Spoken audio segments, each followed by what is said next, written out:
السلام عليكم ورحمة الله وبركاته. إن الحمد لله نحمده ونستعينه ونستهديه ونستغفره ونعوذ بالله من شرور أنفسنا ومن سيئات أعمالنا. من يهده الله فلا مضل له ومن يضلله فلا هادي له. أشهد أن لا إله إلا الله وحده لا شريك له وأشهد أن محمدا عبده ورسوله. يا أيها الذين آمنوا اتقوا الله وقولوا قولا سديدا يصلح لكم أعمالكم ويغفر لكم ذنوبكم ومن يطع الله ورسوله فقد فاز فوزا عظيما. الحمد لله الذي بنعمته تتم الصالحات. ربنا آتنا من لدنك رحمة وهيئ لنا من أمرنا رشدا. اللهم آت نفسي تقواها وزكيها وأنت خير من زكاها أنت وليها ومولاها. Alhamdulillah, syukur pada Allah Azza wa Jalla kerana dengan rahmat dan juga limpah kurnia yang Allah Ta'ala berikan, dapat kita sekali lagi bersama-sama pada malam ni untuk menyambung perbahasan kita daripada i'tiqad Al-Imam Asy-Syafi'i rahimahullahu ta'ala, karangan Syekhul Islam Ali bin Ahmad Al-Hakkari rahimahullah, yang mana sebelum ni kita membahaskan tajuk berkenaan dengan nas mazhab Syafi'i berkenaan dengan Al-Quran, iaitu perbahasan kita daripada muka surat 66 sampailah ke muka surat yang ke-71, dan malam ni insya-Allah kita akan masuk bab seterusnya, iaitu nas mazhab Syafi'i berkenaan dengan iman. Babu nassi mazhab Syafi'i radhiyallahu anhu fil iman, iaitu pada muka surat 74 dan juga matannya pada muka surat yang ke-75. Cuma beberapa perkara yang ingin saya sebutkan daripada bab yang lepas, yang mana kalau kita tengok pada bab yang lepas, muka surat yang ke-67 dan juga yang ke-66, Al-Imam Asy-Syafi'i rahimahullahu ta'ala melalui kalam beliau daripada murid beliau yang bernama Rabi' bin Sulaiman, beliau telah menyebutkan, muka surat 67 kita boleh tengok kata-kata Al-Imam Asy-Syafi'i, Al-Qur'anu kalamullahi ghairu makhluk. Al-Quran itu ialah kalam Allah dan ianya bukan makhluk. Sebelum ni kita dah sebutkan pada minggu lepas definisi Al-Quran. Al-Quran itu ialah kalamullah al-munazzalu ala Rasulillah sallallahu alaihi wasallam biwasitati Jibril alaihi mussalatu wassalam al-muta'abbadu bitilawatihi. Itu definisi kepada Quran, yang bermaksud Quran itu kalam Allah yang diturunkan kepada Nabi sallallahu alaihi wasallam melalui perantaraan Jibril alaihi salam, dan membaca Al-Quran itu dikira sebagai ibadah, dan diturunkan Al-Quran itu selama 22 tahun 10 bulan ataupun 23 tahun secara berperingkat-peringkat kepada Nabi sallallahu alaihi wasallam, mengandungi 114 surah, 6,236 ayat daripada Al-Quran keseluruhannya. Jadi Al-Imam Asy-Syafi'i dia tegaskan bahawasanya Quran itu ialah kalam Allah dan bukan makhluk. Seterusnya sambungan kalam Imam Syafi'i itu pada muka surat 69, Al-Quranu kalamullahi ghairu makhluqin wa man qala makhluqun fahuwa kafir. Perenggan yang kedua, terjemahannya pada muka surat yang ke-68, Al-Quran itu kalam Allah dan ia bukan makhluk. Siapa yang mengatakan ia makhluk, maka ia kafir. Jadi ini penegasan oleh Al-Imam Asy-Syafi'i kali yang kedua.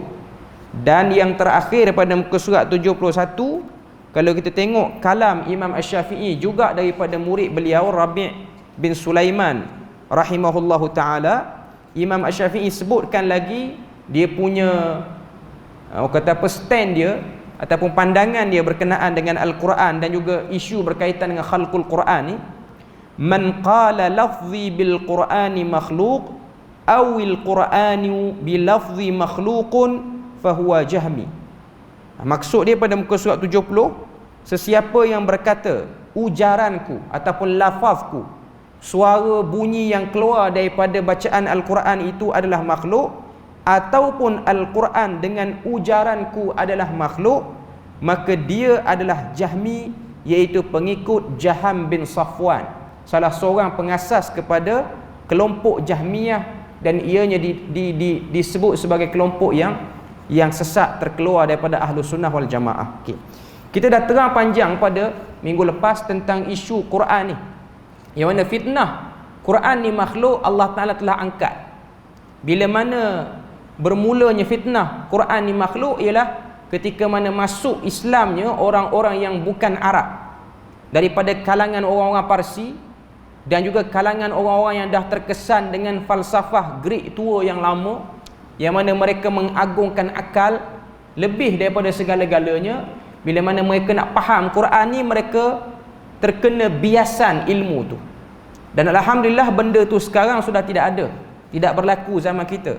Cuma kita baca sekadar untuk mengambil pengetahuan pada kita bahawasanya fitnah ini antara benda yang disebut sama ada dalam kitab-kitab akidah ataupun dalam kitab-kitab hadis.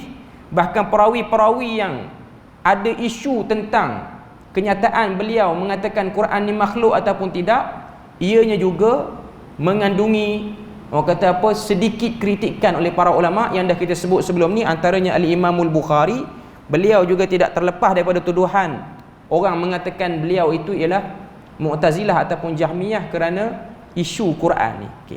Jadi malam ni kita nak sambung pada muka surat 75 dan juga 74, iaitu berkenaan dengan nas Imam Syafi'i berkaitan dengan iman. Jadi kita tengok matan dia pada muka surat yang ke-75.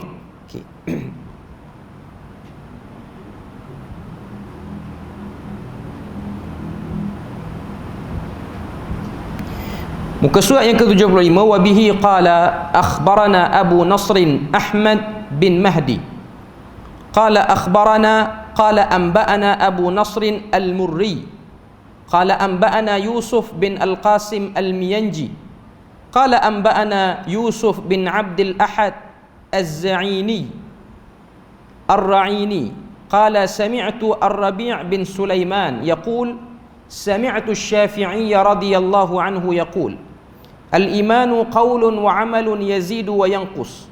Jadi itu matan perkataan Imam Syafi'i. Sanad dia Al-Hakkari berkata muka surat yang ke-74, Abu Nasr Ahmad bin Mahdi telah mengkhabarkan kepada kami, beliau berkata, Abu Nasr Al-Murri telah mengkhabarkan kepada kami, beliau berkata Yusuf bin Al-Qasim Al-Miyanji telah memberitahu kami, beliau berkata Yusuf bin Abdul Ahad Ar-Ra'ini telah memberitahu kami, beliau berkata aku mendengar Ar-Rabi' bin Sulaiman berkata. Rabi' bin Sulaiman ni kita dah sebutkan sebelum ni siapa dia. Beliau antara murid yang agak rapat dengan Al-Imam Asy-Syafi'i rahimahullahu ta'ala, yang mana kalau kita tengok dalam kitab Siyar A'lam An-Nubala oleh Al-Imam Az-Zahabi, yang merupakan kitab yang besar cerita tentang tokoh-tokoh hebat di setiap zaman, dia sebut Ar-Rabi' bin Sulaiman ni ialah Ibn Abdul Jabbar bin Kamil. Itu nama dia, anak kepada Abdul Jabbar bin Kamil. Siapa dia? Al-Imam Al-Muhaddis Al-Faqih Al-Kabir. Dia seorang muhaddis, dia juga seorang yang faqih. Baqiyatul A'lam, antara tokoh-tokoh yang hebat. Dikenal juga nama dia dengan Abu Muhammad. Ni dia punya kunyah dia. Mauliduhu fi sanatin 74 wa mi'ah atau qablaha bi'an. Dilahirkan pada tahun 174 ataupun setahun sebelumnya, iaitu 173. Okay. Dan dia ni antara yang rapat dengan Al-Imam Asy-Syafi'i, iaitu ketika mana Imam Asy-Syafi'i berada di Baghdad. Ketika mana Imam Asy-Syafi'i berada di Iraq, di Baghdad ni, dia melazimi Al-Imam Asy-Syafi'i. Allah Ta'ala beri kepada dia umur yang panjang, dan dia ni ramai murid daripada dia. Antaranya Al-Imam Abu Dawud, Ibnu Majah, An-Nasai, ni antara murid-murid beliau. Mana murid beliau daripada kalangan penulis kitab Kutubus Sittah. Okay. Dan dia ni banyak menakalkan qaul Imam Asy-Syafi'i dalam bahagian fiqh. Dia kurang menakalkan dalam bahagian hadis daripada Al-Imam Asy-Syafi'i. Okey. Jadi kita tengok apa yang dia sebut situ. Dia kata al-imanu qaulun wa amalun yazidu wa yanqus. Iman itu ialah tutur kata dan tingkah laku, ianya bertambah dan juga ianya berkurang. Okey. Kita tengok syarah yang disebutkan oleh para ulama berkenaan dengan matan ni. Dia kata hadzal nas fi bayani madhhabil Imam Asy-Syafi'i fil iman. Nas ini, perkataan ni untuk menerangkan apakah pandangan Imam Asy-Syafi'i berkenaan dengan bab keimanan. Wa anna al-Imam Asy-Syafi'i ya'taqidu kama ya'taqidu ahlus sunnati wal jamaah wa huwa ma dallat alaihi an-nusus min kitabillah wa sunnati rasulih sallallahu alaihi wasallam. Imam Asy-Syafi'i beriktikad seperti mana iktikadnya ahlus sunnah wal jamaah yang telah datang padanya nas daripada Al-Quran dan juga sunnah Rasul, bahawasanya iman itu al-qawlu qaulul qalb wa qaulul lisan wa amalul qalb wa amalul jawarih fal imanu mukawwanun min arba'ati asya. Jadi maksud iman ni ada 4. Yang pertama ialah lintasan dalam hati ataupun perkataan dalam hati. Kemudian qaulul lisan, iaitu sebutan pada lidah. Kemudian amalul qalb, iaitu keazaman dalam hati. Wa amalul jawarih, dan juga perbuatan yang ditunjukkan oleh anggota badan. Jadi 4 komponen ni ialah yang dimaksudkan dengan iman. Okay. Qaulul qalb, maksud lintasan hati ni ataupun kata-kata hati ni, wa huwa tasdiq, iaitu membenarkan. Maksud iman yang kata kena letak dalam hati ni ialah kita benarkan, kita percaya dan kita tidak ragu, tidak ada syak, tidak ada orang kata apa, was-was pada apa yang kita percaya. Sebagaimana kita diminta untuk percaya Allah Azza wa Jalla tu esa, satu, maka kita tidak syak lagi Allah Ta'ala itu, melainkan kita yakin dia satu. Kita tak rasa Tuhan ni 2 kot, 3 kot, tak. Itu yang disebutkan dengan at-tasdiq. Wa iqraru bil lisan, dan sebut, lidah kita tu kita sebut, kita yakin Allah Ta'ala itu satu. Wa amalul qalb huwa niyyatu wal ikhlas wal mahabbah. Amal qalbi ni maksudnya ialah niat yang ikhlas dan juga rasa sayang kepada siapa zat yang kita sedang buat amal tu. Kita sedang buat amal ibadah ni pada Allah Ta'ala, kita buat ikhlas pada Allah Ta'ala. Orang ramai pun kita buat macam tu, orang tak ada pun kita buat macam tu. Itu maksud niat ikhlas. Dan kita buat tu kerana kita menyayangi Tuhan. Wal amalu bil jawarih, dan kita tunjukkan dengan perbuatan kita. Kita tunjuk dengan perbuatan kita. Okay. Jadi ini ialah ciri-ciri iman ataupun makna bagi keimanan yang sebenar. Orang tu dikira sebagai beriman macam mana? Dia percaya dalam hati dia, kemudian dia sebut di lidah dia, dan dia buat ibadah yang disuruh oleh benda yang dia percaya tu, iaitu disuruh oleh Allah Ta'ala, disuruh oleh Nabi. Dia buat kerana ikhlas, kerana sayang pada benda tu ataupun zat tu, dan dia tunjukkan dengan perbuatan. Maknanya dia buat ibadah yang Tuhan suruh, dia tinggal segala larangan yang Tuhan larang. Okay. Kalau dia hanya percaya dalam hati tapi dia tak sebut di lidah dia, dia pun buat tak ikhlas, buat kerana makhluk, ataupun tak buat langsung dengan amal ibadah, dia tak termasuk daripada apa yang disebut sebagai golongan beriman. Dan antara kumpulan yang berpegang bahawasanya iman itu cukup dengan tasdik sahaja, tak perlu sebut di lidah, tak perlu ikhlas, tak perlu untuk kita amalkan dengan tubuh badan kita, ialah kumpulan yang digelar sebagai Murji'ah pada zaman dulu. Murji'ah ni cukup dalam hati saja. Maknanya satu orang tu kalau dia tak salat, bagi Murji'ah dia beriman. Bagi kita Ahlus Sunnah wal Jamaah, orang yang tak salat, iman dia berkurang. Bagi Murji'ah, tak salat pun iman banyak tu, salat pun iman banyak tu. Dia statik, tak ada turun, tak ada naik.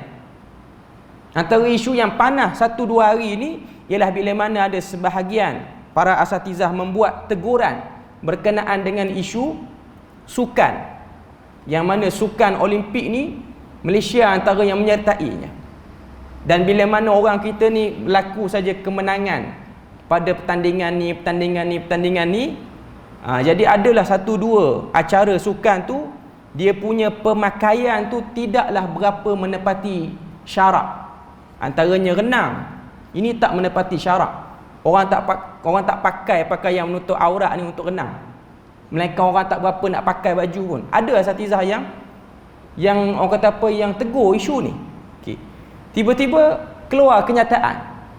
Mungkin kita yang duduk masjid ni tak tahu sangat isu ni. Isu ni golongan muda yang duduk di Twitter apa semua, benda ni bising. Okey. Dia kata satu orang tu kalau dia berenang pakai pakaian dah macam pakaian dalam ni apa semua, belum tentu orang tu tak ada iman. Itu murjiah sebenarnya. Walaupun kita kata betul lah, negara kita menyertai, betul, dan kita dah hantar pun kita punya atlet kita, betul. Tapi kalau dia sebut macam tu, dia mengalami kekurangan pada iman dia. Dia tak boleh kata walaupun saya tak tutup aurat, saya percaya pada Tuhan. Itu ialah kata-kata kumpulan yang sesat dulu. Di zaman Imam Syafi'i itu dah ada dah orang macam ni. Cuma orang zaman dulu dia tak masuk renang je. Bukan macam zaman sekarang. Okay. Jadi itu ialah ciri-ciri murjiah yang masih lagi wujud. Macam zaman sekarang lah, kalau satu orang dia tak tutup aurat, kita tegur dia, tiba-tiba dia kata walaupun saya tak tutup aurat, saya baik, saya buat kebaikan yang lain. Okay. Sebab tanda orang tu beriman, dia tak akan buka aurat sewenang-wenangnya, sebab tutup aurat itu bahagian daripada syariat. Syariat suruh. Dan kita kena tahu, tutup aurat itu ialah benda yang syaitan idamkan. Kalau kita baca surah Al-A'raf, bila mana syaitan, iblis, dia nak menggoda Adam dan Hawa untuk makan pohon terlarang, apa iblis sebut? Iblis kata liyubdiya lahuma ma wuriya anhuma min sawatihima, supaya bila mana dua orang ni, Adam dan Hawa ni, makan pohon terlarang ni, maka tersingkaplah aurat mereka dua-dua orang. Sebab apa? Daripada aurat yang terbuka itulah akan keluar kejahatan-kejahatan yang lain. Sebab tu agak tidak betul dan tidak seimbang bagi satu orang yang mengatakan, ataupun orang perempuan yang mengatakan, kenapa saya ni dituduh sebagai orang sekian ataupun terdedah kepada gangguan seksual? Sepatutnya orang lelaki yang kena jaga pandangan dia. Macam mana orang lelaki nak jaga pandangan dalam keadaan dia buka aurat dia? Itu benda yang kita kena tahu. Sebab tu Al-Imam An-Nawawi rahimahullahu ta'ala, dia pernah keluarkan fatwa, dan fatwa ni ada dalam Al-Majmu' Syarah Muhadzab. Sunat bagi orang lelaki untuk menggauli isterinya pada malam Jumaat sebelum dia pergi salat Jumaat keesokan harinya. Tapi kena dengar bagi habis dulu fatwa ni. Okey. Fatwa ni ramai orang syok. Okey. Fatwa ni sebab apa Imam Syafi'i kata, Imam An-Nawawi kata macam tu? Zaman dulu, zaman Imam Nawawi ni dia duduk di Damsyik, di Syria. Okey. Pertama tuan-tuan kena tahu, orang Syria ni dia punya wajah dia mirip kepada orang Eropah. Dia punya orang perempuan dia, orang lelaki dia pun. Okay. Dan dia pula menjadi ulama yang duduk di masjid yang besar. Masjid Umawi ni besar. Dia antara 5 masjid terbesar di dunia, selepas daripada Masjidil Haram dan Masjid Nabawi. Zaman dulu pun dah besar dah. Dataran dia luas. Dan kita kena tahu, salat Jumaat pada zaman tu bukan hanya dihadiri oleh lelaki, tapi perempuan pun hadir. Perempuan pun hadir. Memang hukum asalnya perempuan boleh hadir untuk salat Jumaat ni. Okay. Jadi Al-Imam An-Nawawi, dia sarankan kepada mana-mana lelaki yang nak datang hadir salat Jumaat supaya tak terganggu perjalanan dia pergi salat Jumaat, dia menggauli isteri dia dulu pada malam hari supaya mata dia tenang, hati dia tak gusar tengok perempuan cantik masuk masjid. Itu pandangan para ulama. Dia tutup. Walaupun kita tahu yang datang ke masjid itu ialah perempuan yang dah confirm tutup aurat pun sebab nak salat Jumaat. Tapi para ulama melihat sampai ke tahap itu. Apatah lagi kalau orang yang tengok renang, memang tak tenang hati dia. Hakikatnya itu benda yang kita kena tahu. Jadi amat tidak sepatutnya keluar daripada orang Islam perkataan seperti itu.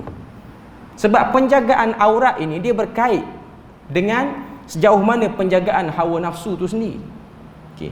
Jadi satu orang yang boleh kata walaupun tak tutup aurat iman ada, ini ialah orang yang ada problem pada iman dia.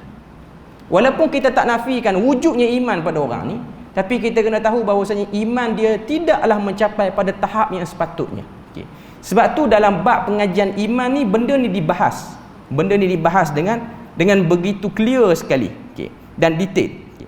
Kemudian dalam syarah ni dia sebut, dia kata wa hadha huwa alladhi dallat alaihi an-nusus kama qala an-nabiy sallallahu alaihi wasallam al-imanu bid'un wa sab'un. Dan inilah yang disebutkan dalam hadis, iaitu seperti mana sabda Nabi mengatakan iman itu ada lebih kurang 70 cabang. Wa fi riwayah, dalam riwayat yang lain, al-imanu bid'un wa sittuna syu'batan.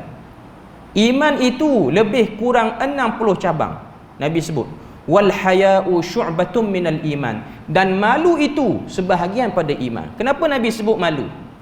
Sebab malu ini ialah perasaan yang paling awal keluar, ataupun sikap yang paling awal keluar bagi orang yang elok iman dia. Dia nak buat apa-apa dia malu. Dia nak tengok apa-apa dia malu. Dia nak sebut apa-apa dia malu. Itu ialah tanda orang yang paling elok iman dia. Okay. Itu hadis yang diriwayatkan oleh Al-Imam Al-Bukhari dan juga hadis yang diriwayatkan oleh Imam Muslim. Sebab tu ada satu kitab yang menarik yang ditulis oleh Al-Imam Al-Qazwini. Saya pun rasa kitab tu, kalau kita ada peluang, kalau habislah kitab ni, kita nak baca kitab tu. Kitab tu ditulis oleh Al-Imam Al-Qazwini. Tajuk dia 77 cabang iman, yang diringkaskan daripada kitab besar oleh Al-Imam Al-Baihaqi, nama dia Al-Jami' Syu'abul Iman. Kitab tu besar, tapi dia ringkaskan, nipis dah ada terjemahan dalam bahasa Melayu Malaysia lagi sekarang ni. 77 cabang iman. Dalam tu dia bahaskan bab pecahan kepada iman, dan dia sebut semua tentang bab-bab keimanan. Dan saya rasa benda tu penting untuk kita tahu, sebab hakikatnya masyarakat hari ni dia tak jelas tentang bab keimanan tu sendiri, dan dia rasa iman itu cukup hanya mengaku dia seorang Muslim, dan dia tak perlu buat apa-apa pun untuk membereskan keimanan dia. Okay. Dalam hadis yang lain yang diriwayatkan oleh Abu Daud, Nabi sebut fa afdaluha qawlu la ilaha illallah wa adnaha imatatul adha 'anit tariq. Iman itu yang paling tinggi, afdal, ialah sebut la ilaha illallah. Paling rendah mengalihkan sesuatu yang menyakiti di jalanan. Ini semua ialah bahagian keimanan. Wa qawlu la ilaha illallah bil lisan wal haya' bil qalb wa imatatul adha 'amalun badaniyun, wa li hadzal imam Syafi'i qarrara ma qalahu salaf. Menyebut la ilaha illallah itu ialah dengan lisan dan juga dengan perasaan malu dalam hati. Mengalihkan benda yang menyakiti di jalanan itu ialah amal perbuatan yang keluar daripada iman yang benar.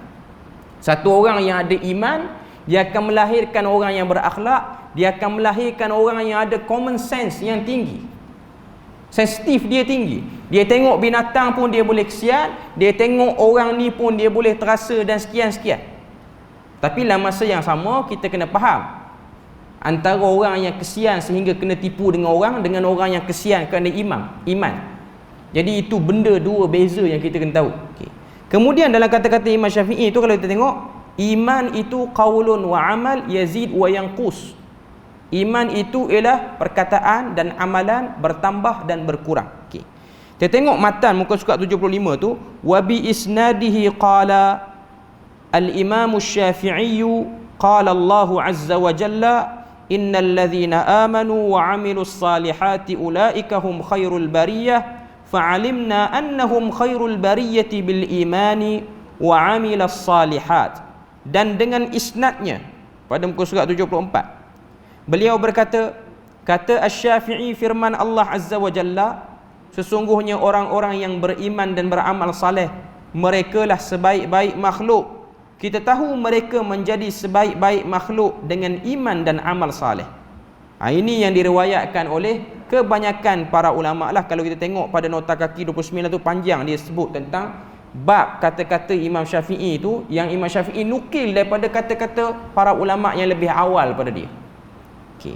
Iaitu dia datangkan satu ayat daripada surah Al-Bayyinah. Daripada surah Al-Bayyinah ayat yang ke-7. Innal ladzina amanu wa 'amilus salihat ulaika hum khairul bariyah Sesungguhnya orang-orang yang beriman dan beramal saleh, mereka itulah sebaik-baik makhluk. Okay.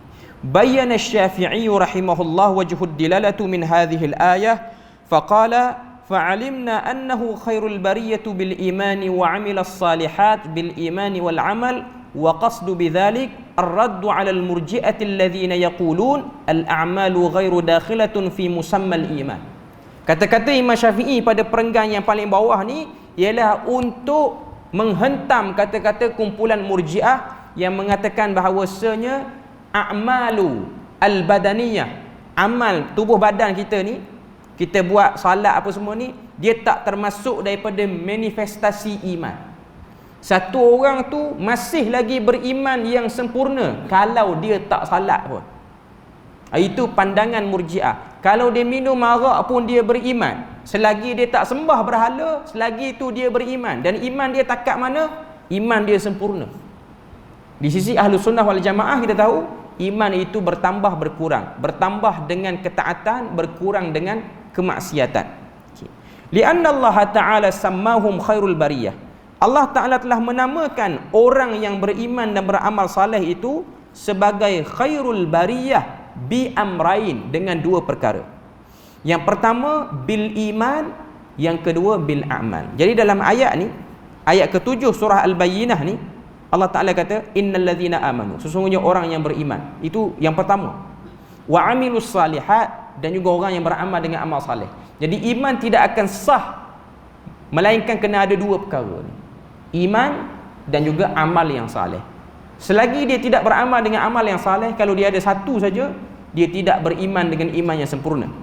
Atau dia cuma beramal dengan amal yang saleh tapi dia tidak ada iman, dia pun tidak termasuk dalam kumpulan yang disebut sebagai iman dengan iman yang sempurna. Kalau dia ada dua tu, barulah dipanggil dengan khairul bariyah. Okay, jadi itu yang disebut dalam matan ni. Kemudian kita pergi muka surat seterusnya.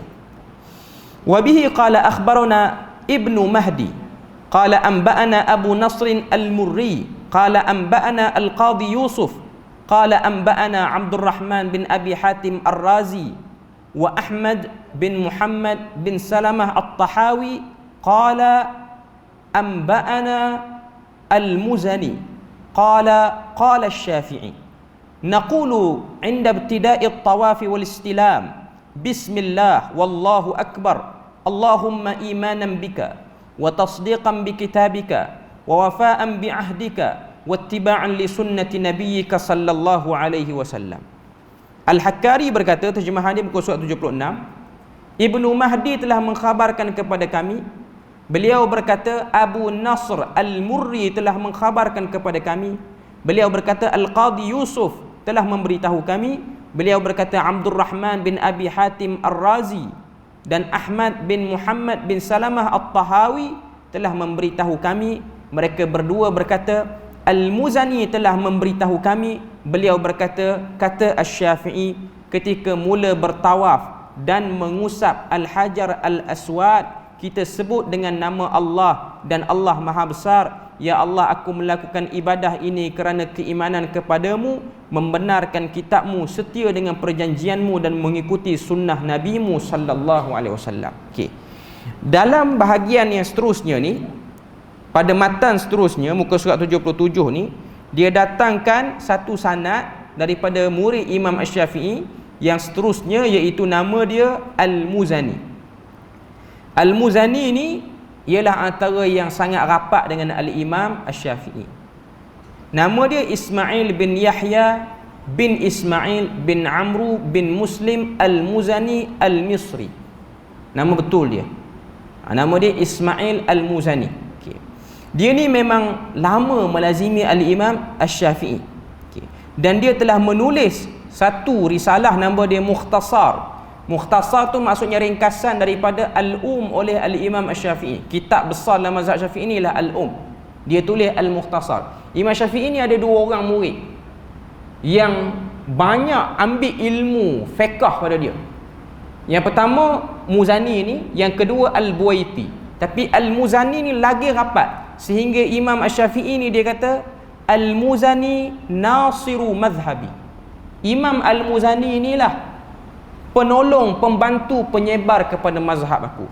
Sebab kalau kita tengok mazhab Imam Syafi'i, bila mana Imam Syafi'i berpindah daripada Baghdad pergi ke Mesir, sehingga Imam Syafi'i wafat di Mesir pada tahun 204 Hijrah, dan kita tahu kubur Imam Syafi'i itu berada di Mesir sekarang ni. Imam Asy-Syafi'i mendapat tentangan yang kuat oleh pengikut kuat mazhab Maliki ketika mana berada di Mesir. Mazhab yang menjadi dominan penduduk Mesir pada waktu itu ialah mazhab Maliki. Bila mana penganut ataupun pengikut mazhab Maliki ni dia dengar Imam Syafi'i nak datang ke Mesir, dia orang syok gembira sebab dia orang tahu Imam Asy-Syafi'i ni murid kepada Imam Malik. Maka dia orang akan sangka mazhab Malik ni akan kuat di Mesir dengan sebab datangnya murid kanan Imam Malik ni. Rupa-rupanya tidak. Bila mana sampai Imam Asy-Syafi'i di Mesir, Imam Asy-Syafi'i banyak mengeluarkan fatwa yang berlawanan dengan mazhab guru dia, iaitu mazhab Imam Malik. Antaranya bab berkaitan dengan anjing, bab berkaitan dengan cukai tanaman. Sebab kau tengok ketika mana Al-Imam Asy-Syafi'i dia tak sebut cukai tanaman, iaitu cukai tentang gandum. Sampai di Mesir dia keluarkan pandangan dia tentang benda tu. Jadi ada golongan yang taksub dengan mazhab Maliki ni, dia hentam Imam Syafi'i. Sebab tu antara sebab keluar banyak hadis palsu ni ialah ketika mana berlakunya pertembungan pengikut mazhab Malik dengan Imam Syafi'i waktu Imam Syafi'i duduk di Mesir. Sebab tu kita akan tengok ada satu hadis palsu yang terkenal zaman dulu, iaitu hadis palsu yang cerita siapakah Dajjal akhir zaman. Hadis palsu tu dia kata sesungguhnya akan keluar satu orang yang bernama Muhammad bin Ismail Asy-Syafi'i, dan dia tu sebesar-besar Dajjal di zaman itu. Pengikut mazhab Malik punya teruk tak suka kepada Imam Syafi'i. Taksub ni tuan-tuan dia tak kenal bangsa mana, kumpulan mana, bila mana dia kena jam orang tu. Punya orang-orang, bukan kata orang awam mazhab Maliki yang taksub pada Imam Malik, ulama mazhab Maliki yang duduk di Mesir pun dia orang taksub dengan Imam Malik. Luar biasa. Sehingga dia pernah keluarkan, ada sebahagian ulama Maliki yang duduk di Mesir waktu Imam Syafi'i ada di Mesir, tak suka pada Imam Syafi'i ni, pernah keluar fatwa. Dia kata rumah yang menyimpan kepala babi lebih baik berbanding rumah yang menyimpan kitab Al-Um. Punya benci pada Imam Syafi'i. Taksub ni mana-mana boleh berlaku, tuan-tuan. Hatta orang alim pun kalau dia kena, dia jam. Okay. Saya nak kata apa dia? Bahaya ketaksuban tu sendiri. Tapi Imam Syafi'i tidaklah orang kata apa, balas kata-kata tu dengan kejian apa semua, tidaklah. Okay. Cuma nak sebut pada kita benda ni berlaku. Benda ni berlaku dengan cukup dahsyatlah. Okay. Sehinggalah Imam Muzani yang telah membantu guru dia ni mengembangkan mazhab Syafi'i berkembang, sehingga kita tengok mazhab Syafi'i tidak lagi menjadi mazhab Maliki, tidak menjadi lagi mazhab dominan di Mesir sekarang ni.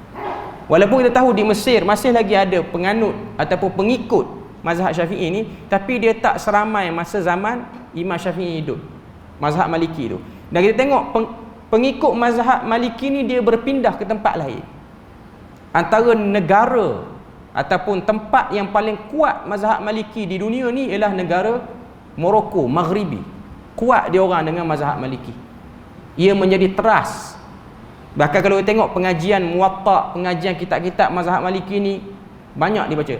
Selain daripada tu juga di China, orang-orang Islam di China ni mazhab dia orang dua. Satu mazhab Abu Hanifah, yang kedua mazhab Maliki.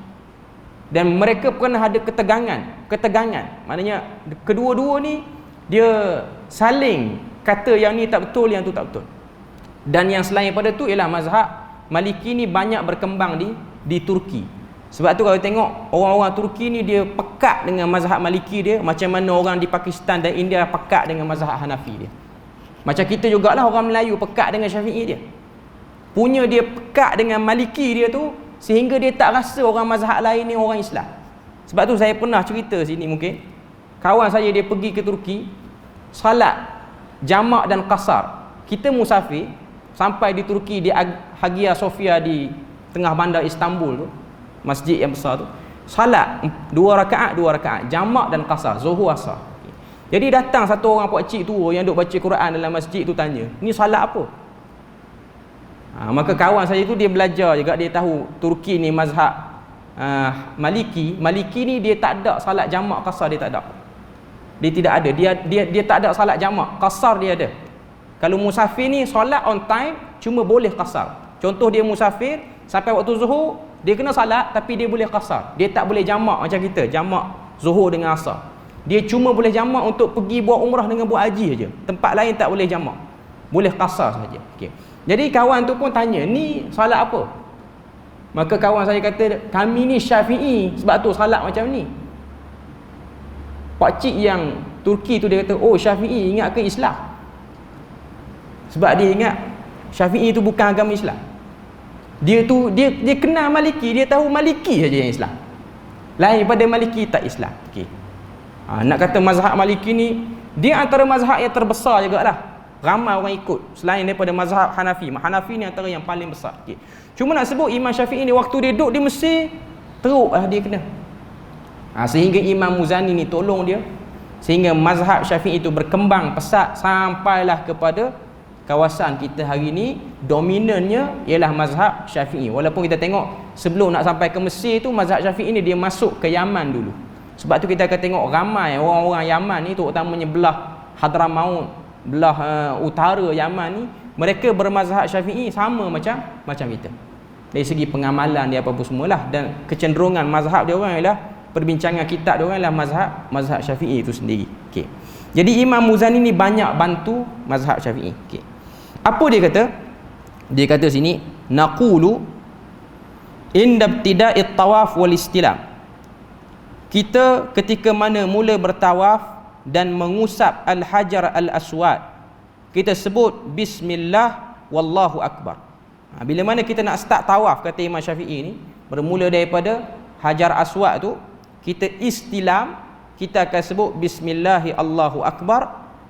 Cuma dalam mazhab Syafi'i dia tambah Allahumma imanan bika wa tasdiqan bi kitabika wa wafa'an bi ahdika wa ittiba'an li sunnati nabiyyika sallallahu alaihi wasallam. Ya Allah, aku melakukan ibadah ini kerana keimanan terhadapmu, membenarkan kitabmu, setia dengan perjanjianmu, dan mengikuti sunnah nabimu.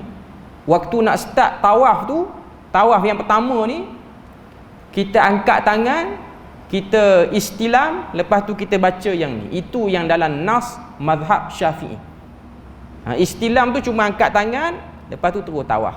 Dia tak ada cium tangan. Sebahagian kita mungkin dia cium lah, sampai tu dia cium tangan dia.